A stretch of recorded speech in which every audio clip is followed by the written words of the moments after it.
All right. Hello and welcome to the Podcast Engineering Show. My name is Chris Curran. I produce podcasts for companies, and I also teach at Podcast Engineering School. Every week on this show, we bring you podcast production techniques on a silver platter. We alternate between interviews with podcast producers and engineers and daily goody episodes like this one, where I'm going to talk about 9 of the daily goody blog posts that I write almost daily. And you can sign up to receive these daily goodies via email. You can get it daily or as a weekly roundup. Just go to the website, podcastengineeringschool.com, podcastengineeringschool.com. The next semester of PES starts June 29th, 2021, Podcast Engineering School. And in this episode, we're going to cover, I think it's 9 daily goodies. But the other cool thing I'm doing is I'm actually comparing my RE20 microphone with my vintage RE20 microphone. I've never actually done a, what would you call it? Face-to-face comparison or a head-to-head comparison. That's it. Oh my God. Anyway, I'm using one of the mics right now. I'm not going to tell you which one it is, but I've been using it since the beginning of this episode, and we're going to do the first daily goodie, and then we're going to start switching back and forth between microphones, okay? But I will switch back and forth and show you one, then the other, and hopefully you're listening in a good environment, or you have headphones on or earbuds that sound pretty good, because maybe you could turn up the volume and actually, hear the difference in these microphones. There is a slight difference, as far as I could tell. I personally did my own little test years ago when I first got the vintage RE20 from Mr. Mark Johansson. And yeah, I did hear a slight difference. I've talked about it before too, but anyway, we're going to demonstrate that here. But let's just get right to the first daily goodie, which is from December 4th of 2020, and it is, where do you edit? In the Multitrack session or the Mixdown file, or both? So where do you edit? There's different. You have your DAW, your Multitrack DAW, and then if you're like me, you might have like a little stereo editor, right? That you can do fine editing in. And so what I've learned is that most people just do everything in their DAW, and that's great if that's the way you want to do it. I typically do some things in the DAW. And these days I'm doing even more in the DAW as far as editing. But I still, after I mix it down, I do open it in a detailed editor. I personally use Twisted Wave because I'm on Mac. And I used to use SoundForge, but SoundForge on Mac is pretty bad. Or it was kind of terrible. I haven't tried it in a few years.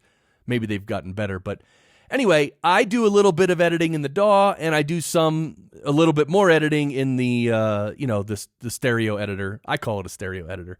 But I know, for instance, Adobe Audition, of course, you can, have your DAW session, your multi-track session, and you can make edits there. And then after you mix it down, you can go to the, I think it's called the waveform editor, right? In Adobe Audition, and you can do all kinds of detailed editing there. And by detailed editing, just so y'all know, it's like, little lip smacks or little noises, or, it's small stuff. It's tightening up sections. It's more fine tuning, right? It's not major editing. Although you could do major editing in a detailed editor. Mike says he does all his edits in Multitrack, and the only thing he does to the Mixdown file is the loudness, the final loudness, and chapters, and any final tweaks. And a few other people commented on this post as well, including Paul, who. He gave his 3 stages that he goes through. So if you want to check out his stages of editing, click through the link in the show notes. I forgot to mention that I will have links to each of these daily goodies in the show notes. So if you hear me talk about one of these daily goodies and you're like, ooh, I want to go read that, the link for every single daily goodie is in the show notes. Okay? All right, well, that's it for the first daily goodie. Let's go to the next one. Let me tell you what it is first. This is one that's doesn't really have anything to do with audio production, but it's very handy. It's a website called PhotoP, as in photo, PHOTO, and then P as in PEA, as in the vegetable, right? PhotoP. And it's kind of like Photoshop, but in a browser. And whatever. I'm not like an image guy. I'm not a Photoshop guy like Daniel Hager. What's up, Daniel? In Germany. He's holding the fort down over there in Germany. Yeah, so PhotoP, it's a good service. All right, so far I've been talking to you through the newer RE20. So if you were to go out today and buy an RE20, this is the mic you're going to purchase, is the one I've been speaking into. So now let's just I'll go back and forth between this one, which is the newer RE20, and the vintage one. So, okay, let's switch now. All right, here is my voice on the vintage RE20. This is the vintage RE20, which I already told you. I bought it from Mark Johansson, and it worked really well for me for years, and it still works well. I just decided to try a few other microphones. So this is the vintage RE20. Let's go back to the newer one. Okay, and we're back on the newer RE20, and this is what it sounds like. And now I'm going to just do go back and forth a little bit more quickly, just so you can hear the differences. So this is the newer RE20 right here. And this is the vintage RE20 right here. And this is the newer RE20 right here. And this is the vintage RE20 right here. And now we're back on the newer RE20, and I'm just going to keep it here for the rest of the episode. So anyway, I hope you could hear a difference. I'm recording it right now, so I will, in post-production, I will be listening for a difference. But right now, I'm not even wearing headphones. I did check that my signals are being recorded properly, but I'm not wearing headphones. I'm just being very careful to stay near the microphones. All right, so we're back on the newer RE20, and I'm going to stay here for the rest of the entire episode. So let's get back to the daily goodies. PhotoP, as I mentioned, photop.com. It's a great way for people like me who don't know much about image and editing and image cropping and all that kind of stuff. Like, I just do it all in PhotoP because it's fairly easy, and I'm not doing anything major anyway.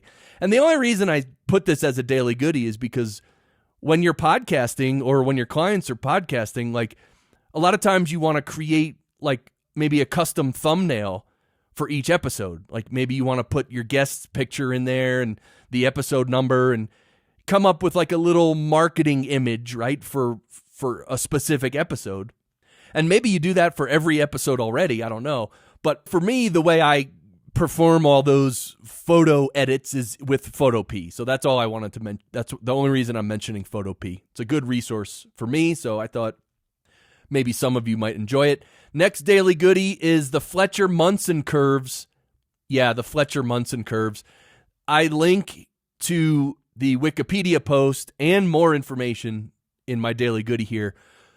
So the Fletcher-Munson curves were developed in the 1930s, and it really has to do with how your ears perceive audio, how your ears perceive frequencies at different loudness levels. So when you listen to, really loud music, your ears, basically pick up the sound using one frequency curve. But when you turn the music down low, your ears actually hear the audio in a different curve, and all these curves are on the Fletcher-Munson chart here. So anyway, I'm not going to talk too much about this, because if you're interested, which I highly recommend, go to the Daily Goodie post itself and check it out. Again, the link is in the show notes here. All right, next post is, this is Michelle Levitt from Heil Sound. That was episode 207 of this show. If you haven't checked that one out, please do. That's a great episode. Michelle was a great guest. The next daily goodie is the Zoom F2 field recorder. So this is the Zoom F2. It's a really small recorder, almost like a matchbook size, and you can, plug like a lavalier right into it. It's a really handy little recorder. I don't have one. I would love to try it, though. Zoom says it's their smallest and lightest recorder ever, and it does record in 32-bit, and 48 kilohertz or 44.1. And it looks pretty cool. So if you just wanted to, for instance, put a recorder in your pocket and just have a lavalier mic attached to your shirt and walk around and record yourself. Maybe you're at a live event, or maybe you're just, walking and recording your voice. This would do the job for sure. I don't know how much it costs. Oh, $149, but it's also available with Bluetooth control for $199. Okay, that's the Zoom F2. All right, now on to the next daily goodie. This is a microphone decoupler. I remember one of my guests mentioned this, and I looked it up. It's called the THS-MDM microphone decoupler. And what it does, like when you mount a microphone on a stand, you have to sort of screw the microphone into screw the microphone holder into the stand with a 5/8 inch or a 3/8 inch connector. Well, what this decoupler does is you basically put this decoupler between your microphone and your microphone stand, and it actually removes some of the vibrations from, sometimes when you hit the desk, like your microphone stand will vibrate, and you'll actually pick up that sound in the microphone. So this decoupler really is supposed to separate the microphone from the stand so that any vibrations in the stand or coming up through the desk or anywhere, they don't, the vibrations don't go through the stand and right into the microphone. So anyway, check out the post. There's a lot more information there. I kind of want to buy one to check it out, but I don't really need it. So, maybe someday I'll buy one and check it out. But I remember the guest I had said it worked really well. So, all right, next daily goodie. My recent plug-in purchases. Okay, well, this is back from December 16th, okay? And so over Black Friday and basically from Black Friday, which is the Friday right after Thanksgiving, all the way through Christmas, all these plug-in manufacturers, they just have like a million sales, right? It's just like a sale. Every day is a new sale, and it's crazy. But I did, at the end of 2020, I did buy a bunch of plugins, including Track Spacer, which is awesome. Track Spacer, it's by Waves Factory, and it's almost like a compressor with a sidechain, so it'll basically push down the music when the person talks. So, at the beginning of podcast episodes, when the music comes in and then the host comes in and says, "Hey, welcome to the show," this Track Spacer plugin will, as soon as the host starts talking, it'll reduce the music a little bit. And you can dial this in. You can use it in a million different ways, but it's really handy for that use case. I also got the Abbey Road RS124. This is a vintage tube compressor from Waves. And this is, believe it or not, this one is one of my favorites. It still is. This was 5 months ago. Anyway, the Abbey Road RS124. It's a Waves plugin, and it's a compressor, but it's great. Sounds great. The other plugin I got was I actually paid for fully the AMEC EQ 200, which is an amazing EQ from Plugin Alliance. I think it normally lists for $400, but it really is a great sounding EQ. I love it, and it's like one of these tools that you buy at once and you use it for the rest of your life, and that's it. I mean, I am a crazy plugin guy. Like, I do buy all kinds of plugins, but if you were going to buy one EQ and, just try to get a really, really high quality EQ and just use that for the rest of your life, the AMEC EQ 200 could be that EQ for you. There's another plugin called Vocal Enhancer by Noveltech that I got. And I got a bunch of other plugins for music, which don't really apply. And I also got a plugin called Dear VR Pro, which is, I'm going to demonstrate that soon. So that's where you can put people's voices into a 3D space. So I'm going to play with that. Again, probably not for podcasting. I mean, not for straight ahead podcasting, but if you were going to do any creative audio production, the Dear VR Pro, you might use it, but not, it's not like a podcasting plugin for sure. So, all right, well, those are some of my new plugins. And The next is, this is my other Goody Bag episode, number 208. We'll skip past that. The audio quality of Apple AirPods. The audio quality of Apple AirPods microphone. Okay, so AirPods, I've talked about these before, but Apple AirPods are, the people who love Apple and love their AirPods, they really, really, really, really love their AirPods, right? And it's great. If they're handy and you love them, great. The thing is, they're not really made for professional grade audio. They're just not. The sample rate is probably 16 kilohertz or less, which is not the worst ever, but it's not great. And I actually mentioned in an earlier post, that AirPods and Zencastr were like oil and water because the sample rate, like Zencastr wouldn't accept a sample rate that low. I believe Squadcast does, and I haven't checked Zencastr in a while, but anyway, that was one of the problems I had in sessions. Like, guests would show up to be interviewed and they'd be wearing their AirPods, and this is back when I used Zencastr to record sessions, and Zencastr, it wouldn't let you click record because it knew that the guest sample rate was not correct and it wouldn't record it. So we had to do something else. So anyway, I've talked about AirPods before. I don't want to harp on AirPods. They're great for use, everyday use in a lot of different ways, but honestly, for podcast production, for professional audio production, they're not great at all. They're not even that good, really. Maybe they're average, but not really. A little less than average quality. All right, next Daily Goody, major changes to RINGR. Remember RINGR? RINGR? RINGR? It's also like Zencastr, Squadcast, Riverside. RINGR, although RINGR has the advantage of having their own mobile app, which is kind of cool because guests could connect right from their phone and download the RINGR app and just connect right there. And anyway, I've used RINGR a little bit in the past, years ago, a little bit here and there. It was never my main platform to capture, interviews, but I used it and it's fine. But the only thing is it records audio only at 22 kilohertz sample rate, which is like a normal sample rate is 44.1 kilohertz or 48 kilohertz. RINGR records in 22 kilohertz, which is half of that.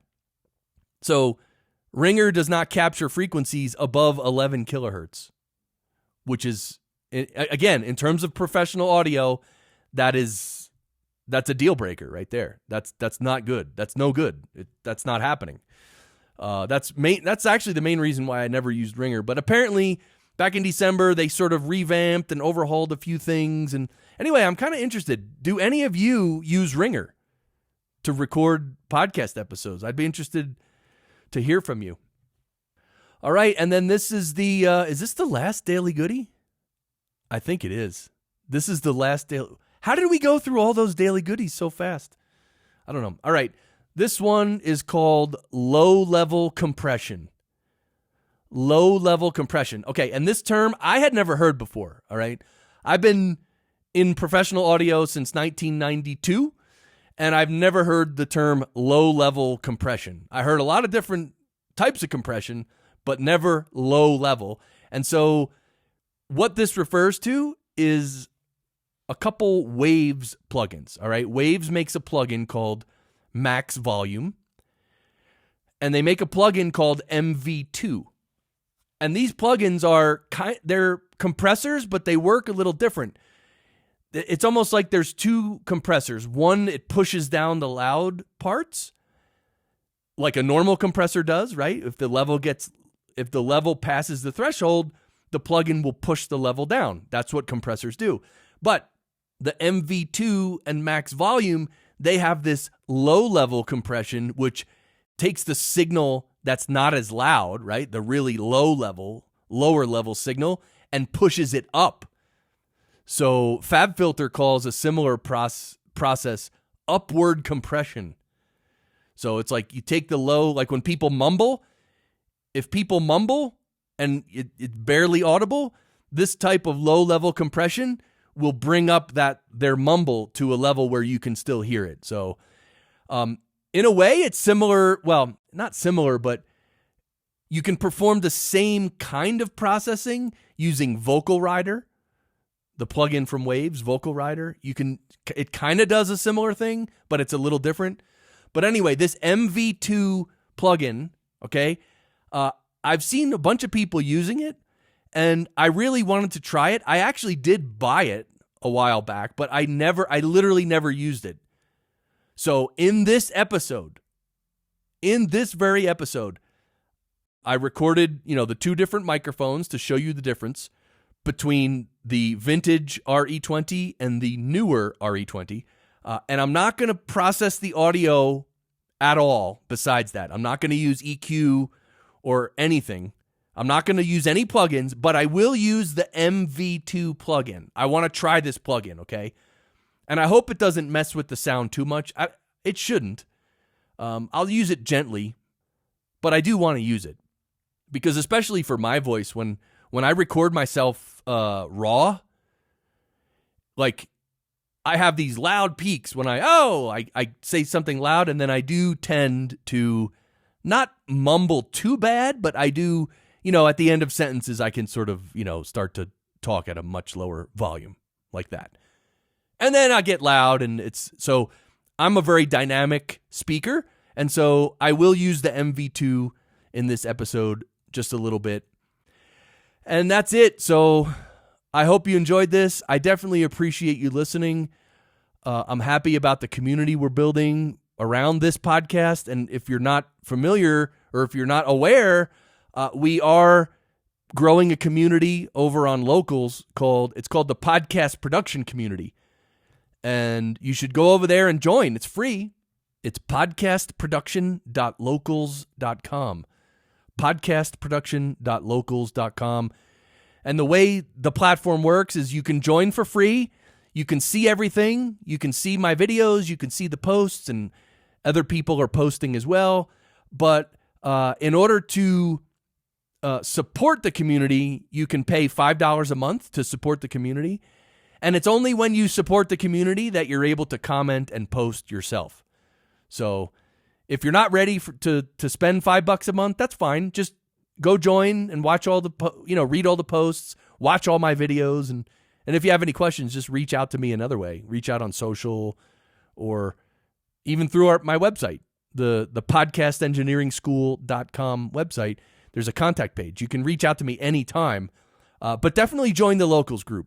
So I'll put the link in the show notes as well. There's all kinds of awesome people in there already. The level of expertise in this group is really, really high. I'm really loving it.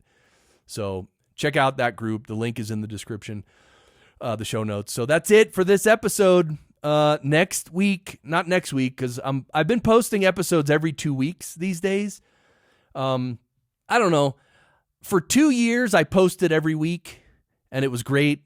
But these days, I don't know. I want to just slow it down a little bit. So I'm only posting every other week. But next episode, which will come out in 2 weeks, is with Dallas Taylor. And this was a really cool episode. If you don't know Dallas Taylor, he's the host and creator of 20,000 Hertz. And if you've never heard that podcast, definitely search for it and find it and listen to it. At least check it out. It's a really cool podcast. It's about sound. It's really cool. 20,000 Hertz. And anyway, I interviewed him, and it was a great interview. And so I'm psyched for you to hear that in a couple weeks. All right. But besides that, I appreciate you. If you have any questions, reach out. That's it. I'm out. And let's go back to the vintage RE20 to end this episode. All right. We are back on the vintage RE20. Can you guys hear the difference? I don't know. I'm going to listen, when I do the post-production on this episode, but I'm not listening to the difference right now. But this is the vintage RE20. I'm hoping it sounds good. I know it sounds good, but anyway. So could you tell the difference? Anyway, tweet me or, reach out to me and let me know if you did hear a difference. All right. We'll see y'all next time. Thanks, guys. Bye.